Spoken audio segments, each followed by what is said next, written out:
வணக்கங்க. நான் உங்க டிசி துரைப்பாண்டியனுங்க. நடு ரோட்டில் பட்ட பகல்ல இளம் வாலிபரை 10 பேர் ஓட ஓட ஓட விரட்டி கொலை. சென்னையிலே பதட்டம், மதுரையிலே பதட்டம், நெல்லையிலே பதட்டம். அதே மாதிரி இளம்பெண்ணை 4 இளைஞர்கள் ஒன்று சேர்ந்து கற்பழித்து கொலை. இது மாதிரி செய்திகளை இனி நாம் பிரேக்கிங் நியூஸாக பார்க்க முடியாது. இன்னைக்கு எல்லாருமே கதி கலங்கி போயிருக்காங்க. ரவுடிகள் எல்லாருமே இன்னைக்கு என்ன செய்யன்னு பேதியில போய்கிட்டு இருக்கு. அது காரணம் என்னன்னா, சிங்க பெண்மணி அதிரடி படை இன்றையிலிருந்து ஆரம்பம். முதலமைச்சர் விஜய் அறிவித்து விட்டார். அதே மாதிரி எல்லா ஜெயிலையுமே சிறைச்சாலைகளிலுமே கைதிகளுக்கு பாடம் எடுத்துக்கிட்டு இருக்காங்க. தப்பு பண்ணினீங்கன்னா இனி தப்பவே முடியாது, அந்த ஆட்சிகளை போல இல்லை அப்படின்னு இன்னைக்கு எல்லா இடத்துலையும் இன்றையிலிருந்து என்ன பண்ணிட்டு இருக்காங்க, கைதிகளுக்கு பாடம் எடுத்துக்கிட்டு இருக்காங்க. இது என்னன்னு கேட்டீங்கன்னா, இந்த ஆட்சி யாருடைய ஆட்சி? விஜயுடைய ஆட்சி. அதையும் தாண்டி இது திருப்பாச்சியினுடைய படபாணியில் உள்ள ஆட்சி. அதாவது கேப்டன் விஜயகாந்த் தான் போலீஸுக்கெல்லாம் சும்மா கம்பீரமா இருப்பார். அவருடைய படங்கள்லாம் பார்த்தீங்கன்னா பயங்கரமா இருக்கும். அதே மாதிரி இவரு சாதாரண ஆள் இல்லை.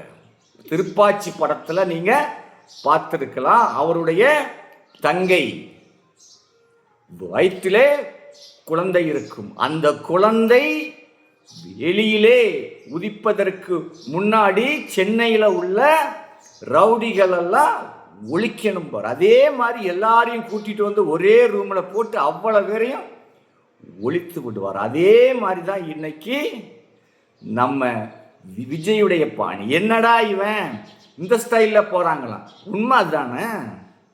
சினிமாவில் உள்ளவருக்கு தானே நம்ம இன்னைக்கு ஓட்டு போட்டிருக்கோம். ஆக்டர், அவர் ஒரு சினிமா நடிகர். அப்போ அவருடைய பாணியை தான் அவர் கொண்டு போவார். கண்டிப்பாக ஆட்சி சிறப்பாக இருக்கும். புரட்சி தலைவி அம்மா அவர்களால் தான் பொதுவாகவே ஏகப்பட்ட குண்டர்களெல்லாம் ஒழிச்சாங்க. என்கவுண்டர் அம்மாவுடைய ஆட்சியில் தான் அதிகமான என்கவுண்டர் நடந்தது. அதே மாதிரி அம்மாவுடைய பாணியில தான் இன்றைக்கு விஜய். இன்னைக்கு பார்த்தீங்கன்னா முதல்ல கையில் எடுத்திருக்கிறதே இதுதான், பெண்களுக்கெல்லாம் பாதுகாப்பு. ஏன்னா அவர் பெண்களுக்கு முக்கியத்துவம் கொடுப்பவர். இன்னைக்கு அவருக்கு அதிகமான ஓட்டுக்கள் போட்டது எல்லாமே பெண்கள், தாய் குழந்தை. அவங்களுக்கு கண்டிப்பாக இவர் பாதுகாப்பு கொடுப்பார். இன்னைக்கு பார்த்தீங்கன்னா அதே மாதிரி அமைச்சரவையில் எல்லாரும் கதி கலங்கி போயிருக்கா.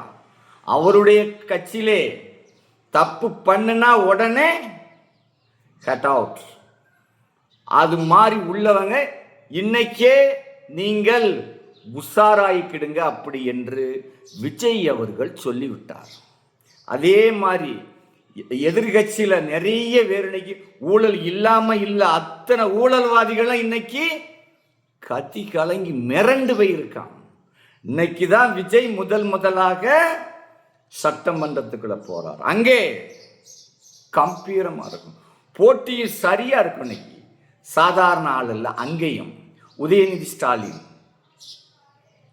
தாத்தா, அப்பா, மகன், மன்னராட்சி மாதிரி அது. அரசியல்ல ஊர்னவர். அவருக்கும் நேத்தெல்லாம் விடிய விடிய அவங்க வீட்டில் பாடம் கற்றுக் கொடுத்துருப்பாங்க. ஆனால் விஜய்க்கு பாடம் கற்றுக் கொடுக்க ஆள் இல்லை.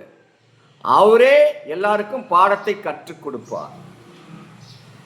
அப்படிப்பட்ட இன்னைக்கு பயங்கரமா இருக்கும். 2 பேருக்கும் டஃப்பா இருக்கும். என்னம்மா கண்ணு சௌக்கியமா, ஆமாம்மா கண்ணு சௌக்கியமா அப்படிங்கிற பாட்டு போல சட்டசபை இன்னைக்கு பிரம்மாண்டமா இருக்கும். இது மாதிரி என்னைக்கும் இல்லை. 2 பேரும் போட்டி கரெக்டா இருக்கும். ஆனா அதே மாதிரி ஊழல் பண்ணவே முடியாது. ரவுடியெல்லாம் சென்னையிலே இனி கதி கலங்கி போயிருப்பான். சாதியினுடைய அரசியலை இனி பண்ணவே முடியாதுங்க. சாதியை வச்சு இனி ஒன்றும் செய்ய முடியாது. அந்த அளவுக்கு கொண்டவர். நான் சொல்றது ஒரு சாதி இல்லை, எல்லா சாதியும் சரி. சாதியுடைய பெயரை சொல்லி அராஜகம் பண்ணவே முடியாது, சுற்றுவான். தோட்டாக்கள்லாம் இனி அதிகமாக வாங்கி வைக்க போறாங்க, யோசிக்கவே மாட்டான்.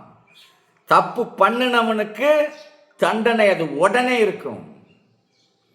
சொத்துக்களை முடக்கப்படும். கஞ்சா போதை இனி எவனும் சொல்ல முடியாது என்ன மாதிரி கொன்னீங்க, கஞ்சாவை போட்டேன், அதுக்கெல்லாம் இனி வேலை இல்லை. கஞ்சாலாம் இனி ஒரு கிராம் கையில் வச்சிருந்தா கூட தண்டனை பயங்கரமாக போகுது. சொத்துக்கள் முதல்ல முடக்கிடுவான். யாரா இருந்தாலும் சரி, அதை பற்றி அங்க கேள்வியே கிடையாது. நெற்றிக்கென்ற நிரப்பினம் குற்றம் குற்றமே அப்படிங்கிற ஒரு ஆட்சி தமிழ்நாட்டிலே அமரப்போகுது. அதுதான் திருப்பாட்சியினுடைய ஆட்சி. சினிமா பாணியில தான் இனி இங்க ஆட்சி. அதை யாரும் இல்லைன்னு சொல்லுங்க.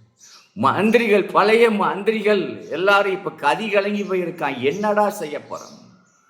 அவன் அவன் அவன் இவன் இவன் ஒருத்தன் கூட இனி தப்பவே முடியாது.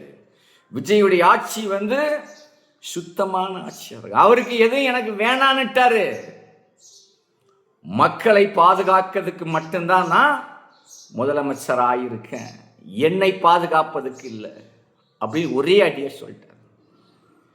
தமிழ்நாட்டில் 60 ஆண்டுகளுக்கு பின்னால், 59 ஆண்டுகள் ஆட்சி, 59 ஆண்டுகளுக்கு பின்னால் ஒரு புதிய ஆட்சி மலரப்போது.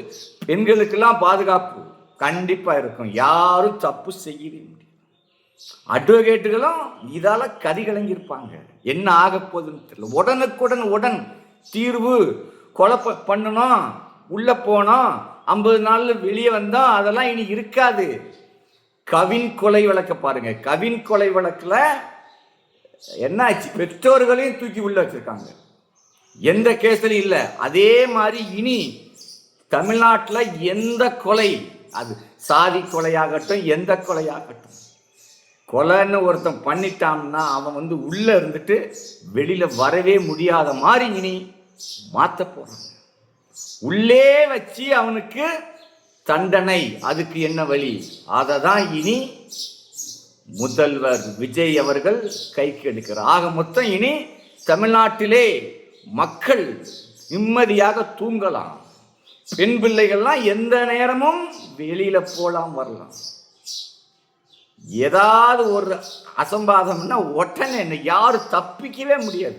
காசை கொடுத்தோம், போலீஸ் ஸ்டேஷனுக்கு போனோம், கட்ட பஞ்சாயத்து பேசணும், அதுக்கெல்லாம் இங்க வழி இல்லை. அதுதான் விஜய் ஆட்சி, திருப்பாட்சி ஆட்சி. எல்லாரும் பாருங்க, பயங்கரமா இருக்கும். எல்லோரும் தமிழ்நாடு மக்கள் வரவேற்கின்ற ஆட்சி. ஏன்னா இது அம்மாவுடைய ஆட்சி, அம்மாவுடைய ஸ்டைல் தான் அந்த ஆட்சி. அம்மா அவர்கள்கிட்ட அமைச்சர்லாம் சும்மா கிட்டு கிட்டு கிட்டு கிட்டுன்னு ஆடுவான். ஒரு சின்ன தப்பு பண்ணால் போதும், உடனே போ, கட் அவுட். அதே மாதிரிதான் இவர் பண்றாங்க.